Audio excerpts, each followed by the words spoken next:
3 बेटे थे।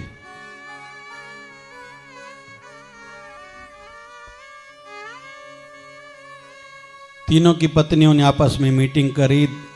हमारी सासू माँ तो गुजर गई, इस बूढ़े को छोड़ के गई। पूरा दिन खांसता रहता है, ये चाहिए ये चाहिए ये चाहिए। अभी हमसे सहन नहीं होता, सेवा हमसे नहीं होती। तीनों ने अपने अपने पतियों को कहा कि या तो तुम्हारे पिता रहेंगे या तो हम रहेंगे।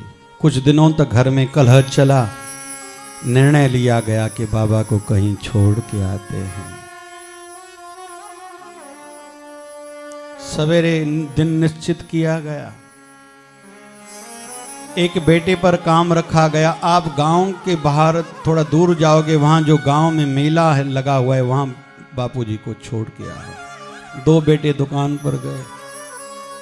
बापूजी को कहा पिताजी चलिए आपको घुमाने के लिए लेके चल रहा हूं, साथ वाले गांव में मेला लगा हुआ है।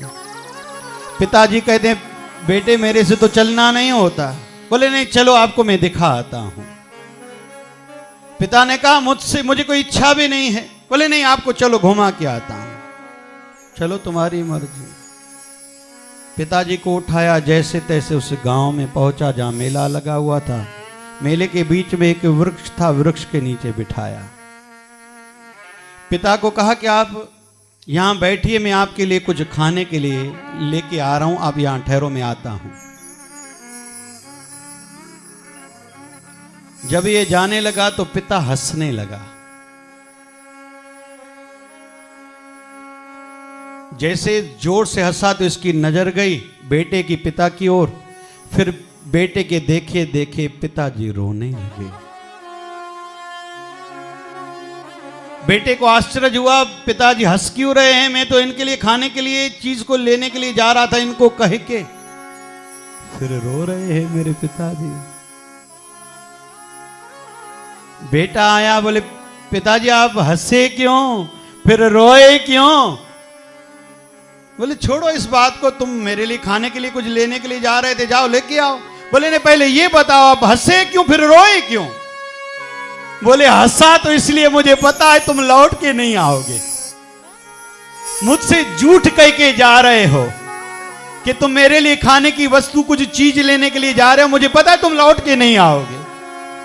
बोले फिर पिताजी आप रोए क्यों? बोले रोया इसलिए जब रात को तुम लोग तीनों भाई आपस में बात कर रहे थे ना, तो तेरे बेटे ने यह बात सुनी थी कि आज तू मुझे जंगल में छोड़ के आ रहा है। और उसने मुझसे आके ये बात कही, मैं तो उसको कुछ नहीं कह रहा था। फिर उसने कहा अच्छा हुआ दादू, पता चला कि वृद्ध अवस्था में ऐसे होता है। मैं भी जब बड़ा होऊंगा, मेरे पिताजी वृद्ध होंगे, मैं उसको जंगल में छोड़ के आऊंगा। ये बात जब याद आई कि तेरे बेटे ने तेरे लिए ये कहा था, मैं तो जैसे तैसे जीवन के अंतिम दिन बिता लूंगा, लेकिन तब जब तेरा बेटा तुझे जंगल में छोड़ के आएगा, वो पीड़ा मेरे मन को अभी सता रही थी, इसलिए मुझे रोना आ गया। उसी समय वो अपने पिता के पांव पर पड़ा है, पिताजी मुझसे गलती हो गई, हम नादान हैं, मां बाप को बोझा समझते हैं, ये भूल जाते हैं हमें जन्म किसने दिया है। आजकल के बेटे मां से पूछते हैं मैंने पिछले हफ्ते आपको 500 दिए, वो कहां की, और दूं क्या, कहां खर्चे करे। आज की संतान पिता से लगभग पूछती नहीं है कि आपके पास पैसे भी हैं क्या। फिर एक और निवेदन करूं, बहू रानियां जितनी बैठी हैं, कृपा करके अपने पति देव को, वो अगर मां बाप की सेवा कर रहा है, रोका टोका नहीं करो भाई। यही दशा अगर आपके मां बाप के साथ हो तो आप तो खुद को सौभाग्यवती माना करो, भाग्यवान माना करो कि आपके पति ऐसे हैं जो आपके पति के मन में ये भाव है कि मैं अपने मां बाप की सेवा करूं। उनको कभी बोझा न समझना भाई। स्वामी विवेकानंद महाराज कहा करते थे, देवता तुम लोगों ने सुने हैं, देखे नहीं हैं। आपके घर में जो वृद्ध हैं ना, वो देवता हैं। जितना आशीर्वाद कमाना है कमाओ, भले मंदिरों में बैठे देवताओं की आप लोग पूजा नहीं करते, भले नहीं करो, घर के बड़ों की आशीर्वाद प्राप्त करी, भले मंदिर में नहीं गए, तो मंदिर वाले देवता घर बैठे आपके ऊपर आके आशीर्वाद बरसाएंगे।